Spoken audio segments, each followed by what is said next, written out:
Hey everyone, I'm Alli Dahl from the Disrupt Education podcast. And I'm Peter Hostrawser. The workforce is changing, but education isn't. If students are going to thrive, they'll need to create their own opportunities like the students on this series. To do that, they need skills. Not the I memorized who the Renaissance painters were skills, or I've read the Canterbury Tales skills. We're talking about the pragmatic skills that get you a job or let you do your own thing. There's only one way to acquire these skills, and it ain't lectures, textbooks, or tests. That's where Pegasus comes in. Pegasus is creating the first white-collar trade school. Superior to college in every way, Pegasus is a career-focused, experiential program that enables high school grads to start lucrative careers 3 years earlier and 100K ahead of college grads, and can be job ready from the moment they graduate. Pegasus has also opened doors to recent college graduates who can't find jobs and acts as a career bridge that leads from a hopeless situation to a bright future. And employers? They get the first ever AI native entry level workforce that comes fully job ready. No more training, no more lost year productivity, just instant lift with no company resources required. So if you're a student or an employer, go to pegasus.com and let Pegasus change your life forever. Now sit back, relax, and let's enjoy the student series on the Disrupt Education podcast. I think the boldest move was deciding to shut down my business, drop out of college, and move across the country to work for an entrepreneur that I admired. And from an outside-in perspective, that sounds crazy. Because you argue people spend too much time waiting. And so I just want to know, do you think waiting is something our educational system unintentionally teaches? How often do we spend our days rushing around trying to accomplish things that we haven't even defined? And so my message to these students would be, think really deeply about what you want. Like, get as specific as possible. This is the framework of exactly what we're trying to get our students to think about. And that's why I'm super excited about this second book, Learn, Earn, Network, and Story. That right there is awesome. You're listening to the Disrupt Education podcast, powered by U Science. Here are your hosts, Peter Hostrawser and Alli Dahl. Welcome to this episode of the Disrupt Education podcast. I'm Peter Hostrawser. That is Alli Dahl. We got a great guest rounding out our student series this summer and actually into the fall. But Alli, how are things going? It's rather smoky outside at the time of this. I feel like people these days didn't grow up with Smokey the Bear saying only you can prevent forest fires. It's going on, because I feel like that message was strong growing up, and I don't remember, my memory is eluding me and my friends' memories are eluding us. Like, I don't remember it being this hazy out ever. And so I'm just like, we need to get Smokey the Bear back in primetime television and advertisements. Wow. I hope the chickens are okay. The chickens okay? We good? I mean, they're outside. It is what it is. I'm sure right? all the wildlife and everything, everybody and everything that has to be outside is You gotta be outside, right? Yeah. I think that's kind of what I know this is a stretch, but this is how I start to fix up our end of the series and our guests coming up. But I think, what we've learned from all the students previous to this episode is basically you got to get out there and do stuff. And you can't wait till you're older. There's opportunities are out there for the taking and not always for the giving. So I'm very excited about our guest. And I think, in traditional education, we always like, well, wait until you get your degree, wait until you get the next level, wait until this, I'll have to wait until college or whatever. And as like we've interviewed a lot of people who haven't done this. I am super excited to have the privilege to introduce Jay Yang here to the Disrupt Education podcast. He is the author of the best-selling, I know this is going to come up goofy on my screen, but You Can Just Do Things. I actually bought this book for both of my own kids. And I've read it a couple of times myself, and we're thinking about doing a book study for our internship students around this, but basically it's challenging thousands of people to rethink how they approach learning, networking, opportunity, and personal growth. Um, Basically, his message, well, it's nobody's responsible for your learning except you. So, Jay, thank you so much for being here. Yeah, of course. Thanks for having me on, and I appreciate the warm welcome.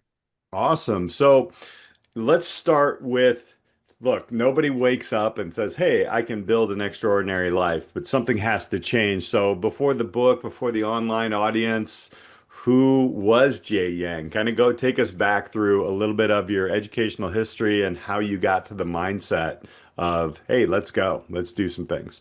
Man, well, I wish there was a more interesting story, but I always say like when I was 15, I Googled how to make money online, and I fell down the rabbit hole of this alternative education space of learning how to build these non-traditional businesses and got into self-improvement.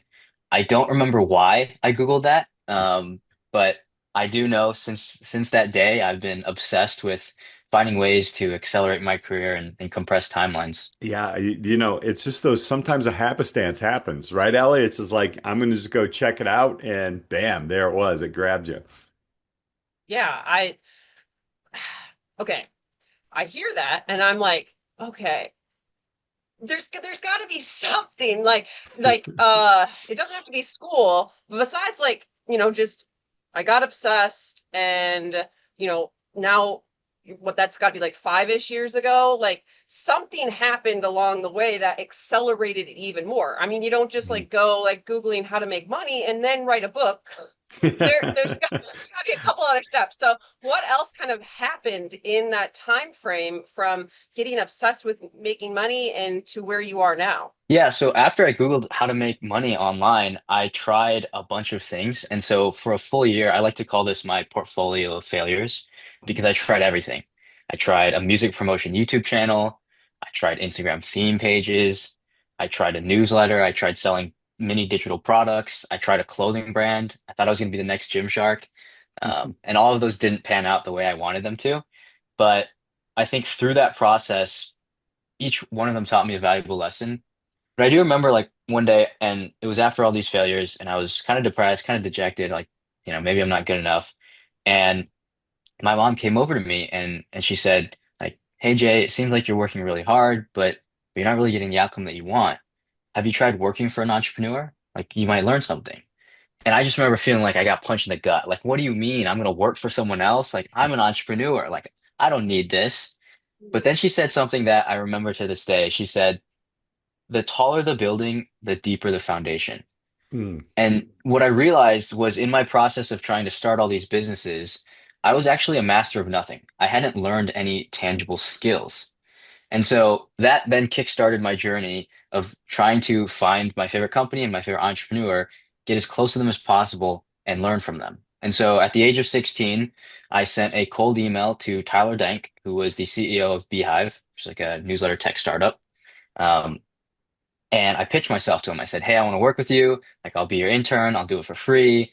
And then I sent a 10-slide pitch deck with 3 summer project ideas that I could do for him. And I think in hindsight, one of the things that was smart was I realized that the number one friction point for Tyler saying yes to me was, okay, maybe this kid's cool, but what do we actually do with him? And so by creating that pitch deck of these things that I could help him with, it reduced the friction it took for him to say yes. And I repeated that process a few more times in my career, trying to find the best entrepreneur. And I would send a cold email or a cold outreach with a pitch deck and ended up creating opportunities. I love, is school boring for you? I gotta ask because I feel like I'm in secondary education. For those who don't know, obviously, internship coordinator. Love people reaching out, creating.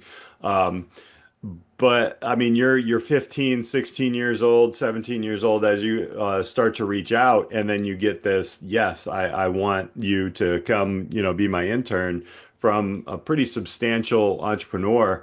What do you do with your education then? Like, how does it change? I will say, I think for most of my traditional education, I was definitely bored. I think if you are slightly above average, like you tend to be bored, you tend to just be ahead of the curriculum, and that's just how classrooms work. You have to tend to the average, you have to tend to the median.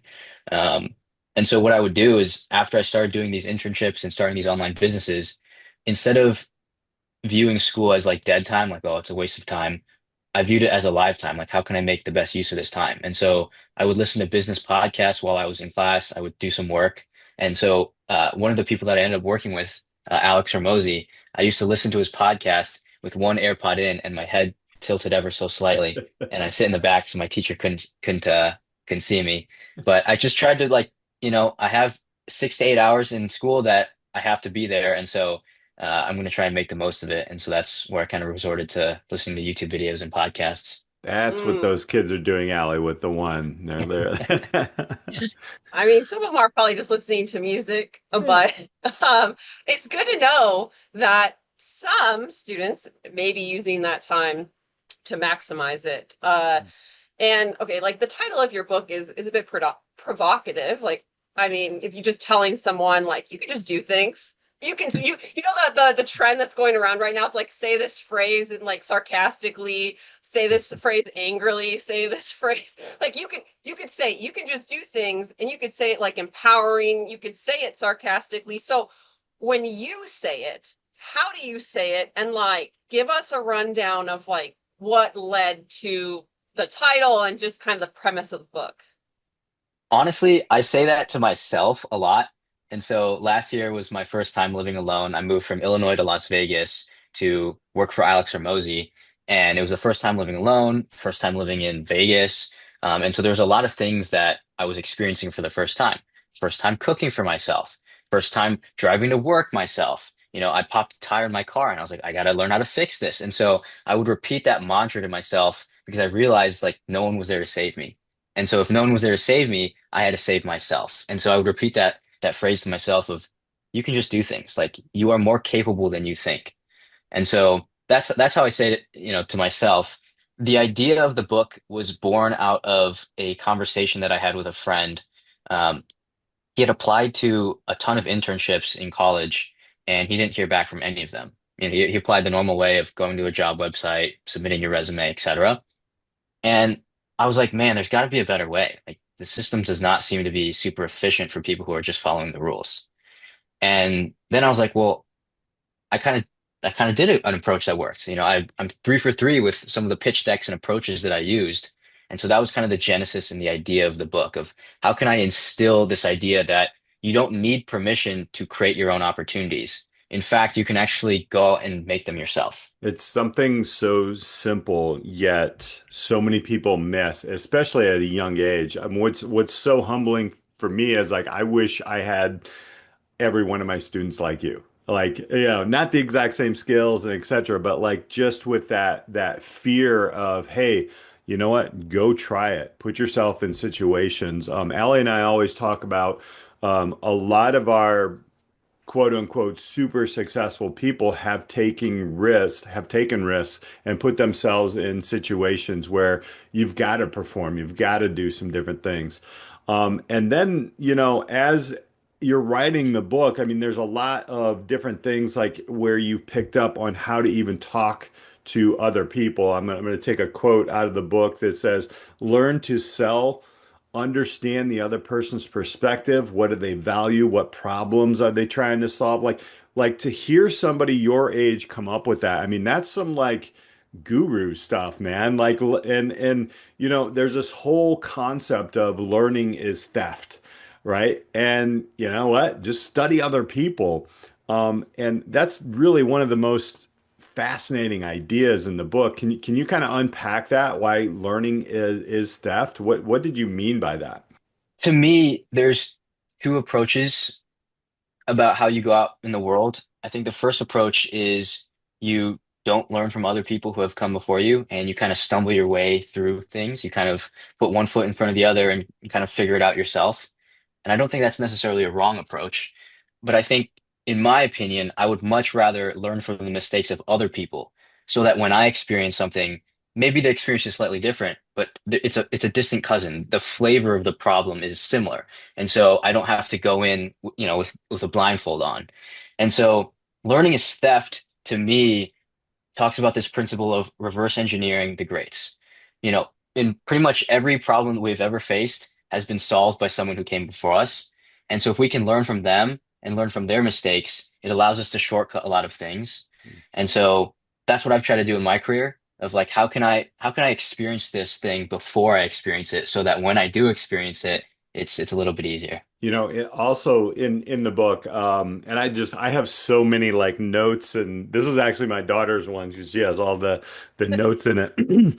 One of the things that really struck me was, Junto, I think Junto, right? The what Benjamin Franklin did, a gathering of ambitious men committed to improving themselves and their city. What's interesting, and I don't even know if Allie knows this, when I started Disrupt Education, the it was a YouTube channel and I was going to be the next Gary Vee and blah blah blah and all this stuff. But I was learning, what he was doing and trying to apply it to what I really was my legacy or what I wanted to build as my legacy. But I did do a Disrupt Education kind of group where students would come in after school on Wednesday and we would just work on things like what do you want to do and different things like that. And that's when I saw this book and I started reading about it and I'm like, wow, this is solid. So like, do you have a group of people that you group with on a regular, and kind of like Benjamin Franklin did? Do you do a gathering and can you kind of explain to possibly how we could adapt that in education and possibly how could we have younger people start doing this more and more? One of the greatest career hacks that I've ever done is create a group chat for any goal that I want to achieve. And so at any given time, I have multiple group chats going on at the same time. I have like a Twitter group chat, a LinkedIn group chat. When I was running the marathon last year, I had a marathon group chat. And what I think it does is not only do you learn a lot from each other, right? A rising tide lifts all boats, but you also hold each other accountable. And so, for example, for this LinkedIn group chat, it was 5 people. We all wanted to take LinkedIn seriously and start posting there and build a brand there. And so, what we would do is we would meet every Monday for 30 minutes, and each person would have 5 minutes to talk about what they did the past week, what they're testing, what they're experimenting, and then ask for feedback on some of their posts. So, we'd go around the group for 5 minutes, each person. And then at the end, we would make a commitment of like, hey, we're going to post this many times this next week. And so the next time we meet, then we can backtrack and say, did we actually do that? And so many times people would post twice on the last day because they missed a day and they didn't want to like let the group down. So I think there's something to be said about the accountability you get with a group. I could see curriculum like that, Allie, like just building. Oh, that's solid. Yeah, there's so much accountability in groups. So before group chats were a thing, when I was training for my first marathon, I joined a marathon like club that met in person and sadly it doesn't exist anymore, that particular club, but it was great because we had a meeting point. You could run up to 4 or 5 days a week with the group and there were coaches that you could learn from, and it there is power in group accountability. I like that you're doing like the new age version, anyone, anywhere, group chat. Let's go. So you have a lot in your answers. I have a lot of questions. One of them though that is kind of rising to the top that I really want your perspective is waiting actually taught? And because you argue people spend too much time waiting. And so I just want to know, do you think waiting is something our educational system unintentionally teaches? I would say unintentionally. I don't think anyone's has any malicious intent in teaching people how to wait, but I think it is part of the process of traditional education of raise your hand before you talk or ask before you go to the bathroom, or if there's multiple choice, there's only one right answer. And it's a very convergent way of thinking. And what you realize when you go out into the real world is there's more than one way to solve a problem, and it's a divergent form of thinking. And so I don't think it's anyone's malicious fault that people are taught to wait, but I even see it in myself. Like some when I was at the job last year, now that I'm an entrepreneur myself, I'm starting to realize like, man, there's a problem and I have to take care of it. And I was thinking, oh, someone else would take care of it, but now it's all on my shoulders. And so I think there's a process of unlearning some of the behaviors we were unintentionally taught in school. we just want to pause right here and share a little bit more about YouScience. Well, instead of us actually talking about it, Allie, why don't we just roll clips of guests speaking about it? Sound good? That was awesome. All right, let's roll these. We really had to say that was where we brought in YouScience, intentional planning, so that no matter who they spoke with, whether it be their counselor, whether it be one of our CTE coordinators, whether it be one of our programs that were coming in to help, that they were the ones saying, hey, this is what I see myself. This is what I'm good at. These are my strengths. This is how you can help me. Our student outcomes started to change where we never guessed they would. Our failure rates went down. So when I ran into YouScience and kind of started digging into the evidence-based research that both the interest and aptitude side of YouScience sits on, I thought, this is it. This is how we make college not a very expensive career exploration for students. This is how we get kids in the right field. What about someone who's an engineer and they say, but I really don't want to go to college? Well, YouScience can do that little subtle shift away from engineering and just say, well, what about mechatronics and PLC technicians? So it allows you to pinpoint where a student may feel comfortable, and you're not just guessing. Well, there you have it, Allie. This is what people on our podcast say. We don't need to say it again and again. Everybody who brings up YouScience, even the messages and the conversations we have outside of the podcast, they all go back to everything you just heard and more. Exactly. Hit up youscience.com/disrupt education -podcast. Basically, you'll see how YouScience BrightPath uses data, aptitude, insights, and real-world connections to close the career exposure gap. Just request a demo there. Tell them you heard about them on Disrupt Education Podcast. Trust me, you're not going to be disappointed. Reach out today. I will tell you, in my opinion, sometimes I think it is a control and intention issue. I'm just going to throw that out there, unfortunately. But I really like, how you're looking at this. I mean, really school is there to prepare you. Action really transforms us. Is there, I think there's a quote that challenged us in the book, like as educators, like educational systems were not designed for excellence. They're just trying to accommodate like the middle of the road. And we do actually hear that. I've heard that in PD, professional development, and everything like that.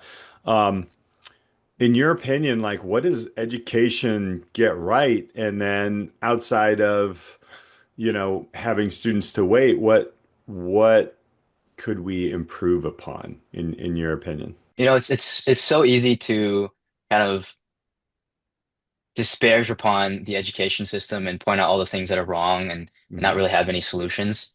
I wouldn't say that I have the perfect answer at all. I saw recently that there was this school called Alpha School. Are you guys familiar? Yes. Mm-hmm. Yeah, absolutely. And to me, that is one of the best forms of a solution. And I'm a huge fan of what they're doing over there. But I think it makes more sense to teach students based on what they're learning and how they're learning more than grouping kids based on how old they are or like what grade they're in. And so I think it may not be possible for everyone to experience it, but it makes sense to have more close-knit, tight groups of smaller units to learn together. And so that's what I think the direction of education should go more towards. And I'm a huge fan of what they're doing at Alpha. Yeah. So in line with that, so we do on the podcast a young person, recent student series very intentionally. And this summer was different than any other summer because last summer we had these students, we'd actually chosen some students that were post-college, like so a little bit older than we have typically done. And a lot of them felt really lost and that the educational system didn't really prepare them for where they were now. And that like the work that they were in was what was moving them forward, but that was a hard transition. And so this year we really were looking for people who found purpose while they were in high school or really close there and then building something. And all of the students this summer have had one thing in common. They all started before they felt ready. And so with you, and what do you think kind of separates, right? People who, You can just do things versus maybe people who aren't yet there with that mindset. I think the common through line between the people in my life that I've observed who have this high agency gene, this start before you're ready gene, is the realization that it is a fallacy to believe that you need complete information to start. And so to me, some of the smartest people I know are also not the most successful because there's always something that they can point out as wrong or something that's incomplete. And so they get really good at, you know, criticizing, but not really great at building. And so I think there's something to be said about lowering the threshold you need to get started because action produces information. And so the more things you do, the more things you learn. It as you walk, you change your perspective, and that allows you to have more data. And so when people always ask me like, "Hey, what skill should I learn or what should I start?" I say just start something because when you do start something, I think there's a quote from the poet Rumi, as you walk the way appears.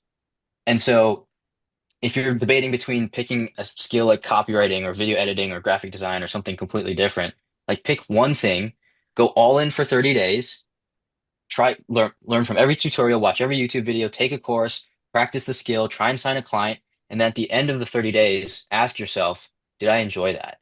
Would I do that for free? Do I think I have a natural aptitude for that? And if yes, awesome. If not, go to the next skill. And so then you get to experiment things, but you learn a lot more through experimenting than through pondering and thinking in your head. What was the as you were going through all of yours, what was the one skill? I know you said, you know, your parents talked to you and that was a click.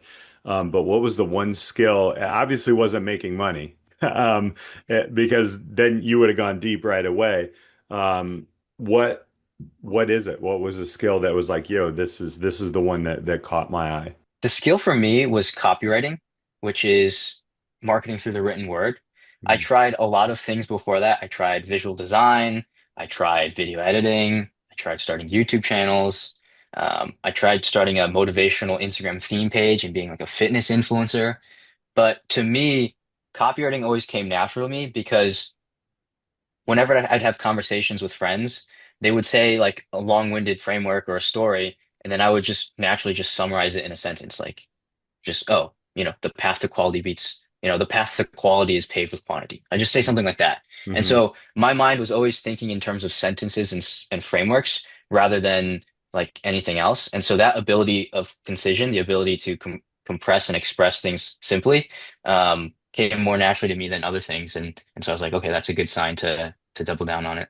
I could see that on an aptitude test, Allie. I don't know. Have I you know I want to know what his youth science aptitudes ever? would be. That Like would be I think awesome. you've discovered them along the way, but Yeah. if you it's this awesome platform that I think you would still find enlightening to learn, especially with all the entrepreneurial things that you're doing now. Mhm.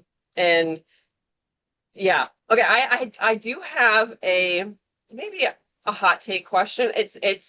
I'm just curious again on your take because you've got this book and people like how you read it, right? Like walking by, like you can just do things, Mhm. and you have some like you just said some of them, some of those phrases. So one of the things you argue is that action creates confidence, and so I'm curious, like, is confidence overrated? Like, is there ever a danger in telling people to just start?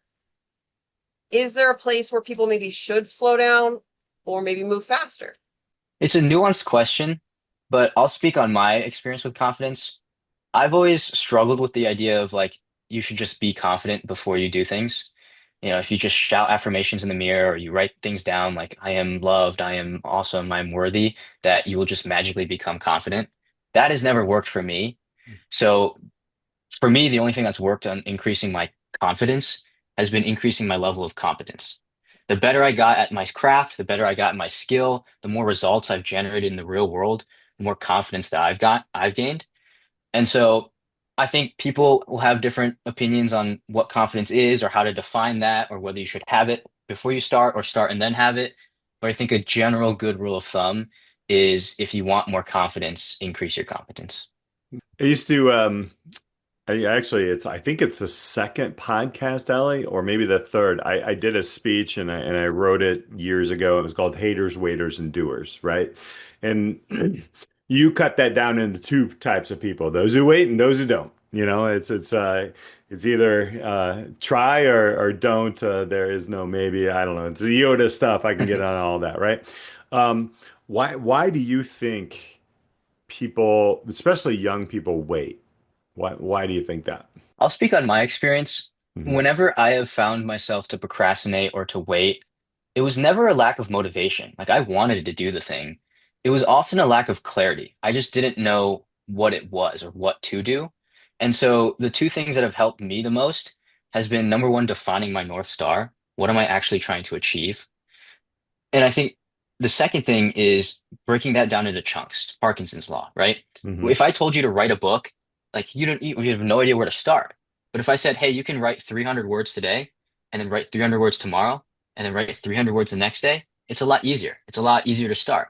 And so for the North Star aspect, I think a lot of people think about like, oh, I got to be motivated to do things. But the opposite of motivation is deprivation. And I think if you're young and you have a lot of ambition and you feel this state of lack of like, I know like I want to be somewhere, but I'm not quite there yet, I would say use that. Use that to your advantage.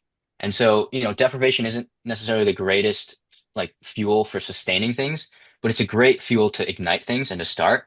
And so if you know that you want this life out there and you're not quite there yet, that gap creates deprivation, which ultimately is motivation to start. And so lean into that. And then for the breaking the thing into chunks, there's a law called Parkinson's law, which states work expands to fill the time allotted to it. And so if you give yourself 2 months to write an essay, it'll take 2 months. But if you give yourself 2 weeks, you'll be able to make it happen in 2 weeks. And so just applying that principle to yourself and to the work has been tremendously useful in my life.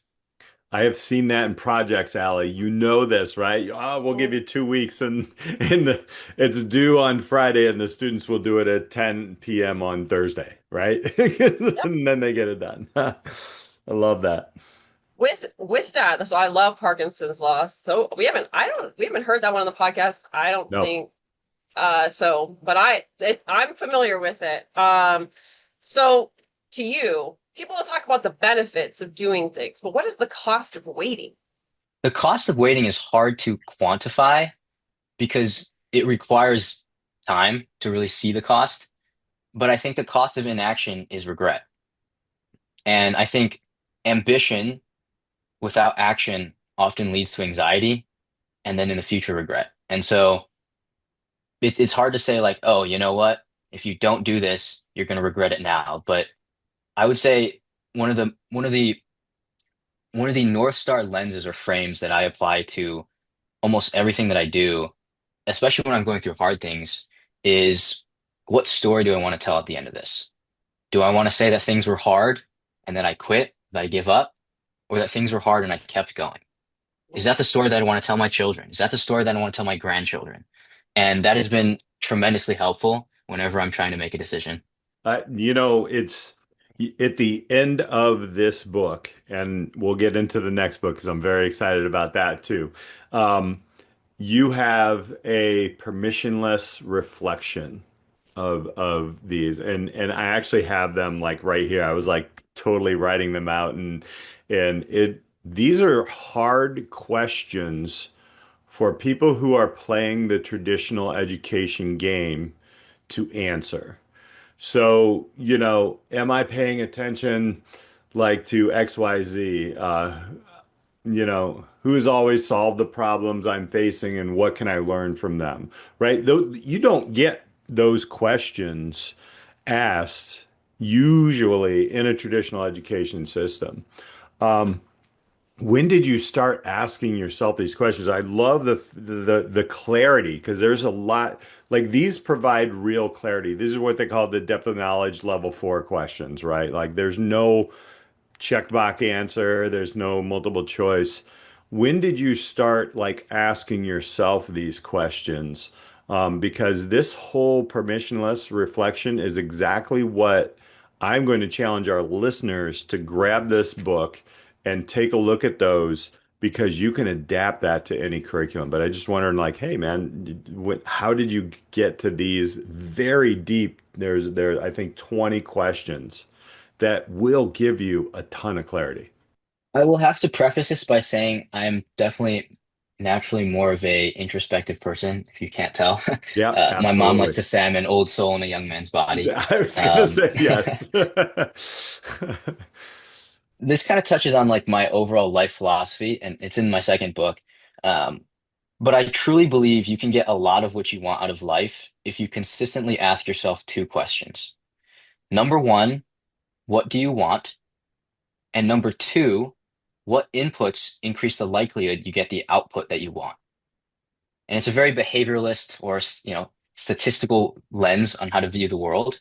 Mhm. But what I love about those questions is once you know what you want, you can filter almost every decision through that lens of like, does learning from someone who have what I want increase the likelihood I get what I want? Probably. Does working out and being in shape and being high energy increase the likelihood I get what I want? Probably. Does learning how to communicate and learning how to write and speak and be eloquent increase the likelihood I get what I want? Probably. And so you filter every decision through that lens. And so that's kind of where those questions start to come about. Taking notes. I think we're I all know. taking I notes like here, Jay. it's great. I Yeah. you have the gift of words and perspective, and I would agree with you in your mom Mhm. with this old soul idea. Uh, so you started this journey when you were 15. Now you're early 20s. 20. 20, okay. Yep. So you're in the new decade, in your 20s. So what's something you have kind of changed your mindset about? It could be in the last 5 years, but I'd be really curious even in the last year. Because I think you're on like an exponential growth stage. So there's probably some things looking back that you're like, wow, I had this mindset and now I'm at a different level. When I was younger, I had this intense desire to make my name known for something, to be the best in the world, to have ever done it, to leave this legacy. But I think something that I've changed my mind on is I would much rather live a life I'm proud of than chase this public glory and legacy. And I think the pursuit of public greatness for me has always come from a state of lack, a state of I'm not enough. And I think as I've gotten older, I felt that fuel burning out and being replaced by something else. And I think there's this line from Jason Fried that I love. He said, "I don't actually want to get to Mars. Like I'm more than happy getting into orbit and enjoying the view." And I think something that I've reflected a lot on this past year, especially, is my definition of wealth, my definition of success. Like, what does it mean to be rich? Like, we're chasing this thing, but few people actually stop to define it. And I don't think I have a clear answer on that, but it's something I've started to consciously be intentional about because I think it's driven a lot of the last 5 years of my life. I will say I had this whole life change when I actually like as I was joining the podcast 4 years ago, where I was teaching full time and I left and to do entrepreneurial work. I got my skydiving license. I'm now a skydiving instructor. And so like you can just do things, you can redefine your life, you can redefine success. Like for me, time freedom, schedule freedom, and living with an amount of money that I can sustain the lifestyle that I want far outweighed a traditional go to work, do the things, and and now my life is completely different than it was 4 years ago. Mhm. And everyone who's listened to the podcast the last 4 years has been along that Yeah. journey. And like now I have chickens and everything. It's but I love, you're going, it sounds like you're also going through that, which I can relate to, and I know our listeners can relate to, because Mhm. we wouldn't be disrupt education if we were like, oh yeah, just keep doing the same thing over and over again. That's going to get you where you want to go. The timelines that you speak of are pretty amazing. And, I've been known to say somebody could finish high school in a year and a half if they really wanted to. And I really appreciated that. You can move as fast as you want to, and learn as much as you really want to. And I think that's the one of the biggest takeaways from this is you it's the permission. And I like you using the word permission. You're just giving your readers permission because you've lived it. You're already living it and you're continuing to live it. Um, if you could go back, not that we're ever going back, but if you could go back to a 16-year-old you, what would you change? What would be something you're like, you know what? Or you would tell yourself at least, because I know we're you're introspective. Doesn't seem like you're that retrospective to change things, but to learn and go forward. Yeah, I definitely wouldn't want to change anything. I think I'm proud of where the change that I've come from. I would just remind him to stay in the game. I think I'm getting to the point where I'm starting to see a lot of the compound benefits of the things that I've done for the past 5 years start to accrue. And that would not happen if I quit, 3 years ago. And so stay in the game, stay in the game, stay in the game. And you have stayed in the game. We've got a second book. That's Is great. there a release date for your second book? The book Yeah. will be officially out. I'm aiming for September 30th, and Okay. it'll be available on Amazon and stuff. Perfect. And it's work with the best. Tell us about that. You said it's the next level and mindset. You mentioned that earlier on the podcast. Let's unpack that book. Yes, so the title is Work with the Best: How to Get the Life You Want by Helping Those Who Have It. And it is a tactical companion to the first book. And so the first book was unlocking the mindset that you can just do things. The second book is more like, well, how do you actually do things? And so in the book, I talk about how to write a cold email, how to structure a pitch deck, how to identify people who are ahead of you that you want to learn from, and then learn how to create value for them. And then more importantly, learn how to deliver that value and get in front of them. And so it is the tactical version of what I've learned the past 5 years of doing it myself. Ooh, I love this for my course. I love it. And the relatability for students is undeniable. Yeah. And just because there is, Or there's, anybody. Yeah. yeah, I know anybody, but in particular, like I, I just think of when I'm in the school building, uh, when I'm subbing or working with the school, and I see students that I feel like, it is dead time. They're not making it live time like you, but how like maybe it coming from me is not necessarily going to be the same as someone who's not that far away from them. So that recency is so powerful, and I think there's a lot there. So like for everyone listening, if even for yourself, but then, well, who is a younger person that could really benefit, who maybe like feels like they need permission, or they Mhm. they don't have the tactile thing, so they want to work, they just don't know how. So I'm very excited for this second book. Our podcast has a theme word for the year. It's bold. You're very bold. This whole episode is bold for rounding out our student series. It's going to be amazing to have on. And so I'm curious, like in your 5 years, like what is, in your opinion, the boldest move or decision that you've made? I won't say yet, because you might have more in your future. Well, I think the boldest move was deciding to shut down my business, drop out of college, and move across the country to work for an entrepreneur that I admired. And from an outside in perspective, that sounds crazy. And we can talk about the decision-making framework there, but I would say that was the boldest. Well, yeah, let's go Yeah, into that. Yeah, let's go into that. 100%, right? So, because we deal with students, especially in the secondary education realm, where they are always constantly questioning themselves. I don't know if you questioned yourself right before you went off to college as well, but yeah, let's unpack that. Yes, this is my favorite topic of all time. I can talk about this forever, making decisions. Yeah. So, for context, I was running six-figure business within college, had good like work-life harmony. I got to work in the mornings, play basketball in the afternoons, and hang out with friends at night. And so, like, life was good. And so, when I got this opportunity to work with Alex Ramosi, I really admired him. I was listening to his podcast as a sophomore in high school.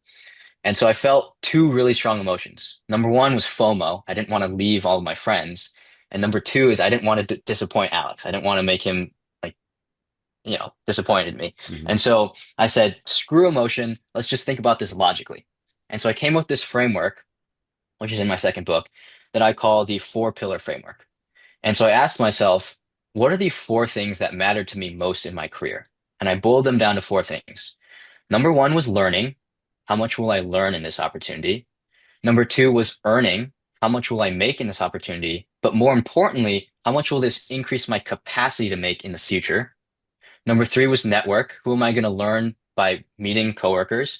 And who am I going to meet by people who walk in the doors? And then number four was story. How much does this opportunity create future opportunities? And so I weighed both paths, four categories out of 10, so out of 40, and the acquisition.com, the one with Alex, won. And so I said, okay, let's do that. And so that's how I made my decision. Um, I don't think you should remove emotion entirely. I think that's a recipe for a lot of regret. But I think it's helpful to sometimes remove some of the emotion and some of the overthinking and just think about it logically from the things that matter to you most in your life at that time. This is the framework of exactly what we're trying to get our students to think about. And that's why I'm super excited about this second book, Learn, Earn, Network, and Story. That right there is awesome. Um, all right, so here's kind of a big closing question. As we round this out, you got to imagine that there's every graduating senior in America is listening to you right now. There's no parents, no teachers, no counselor, just you.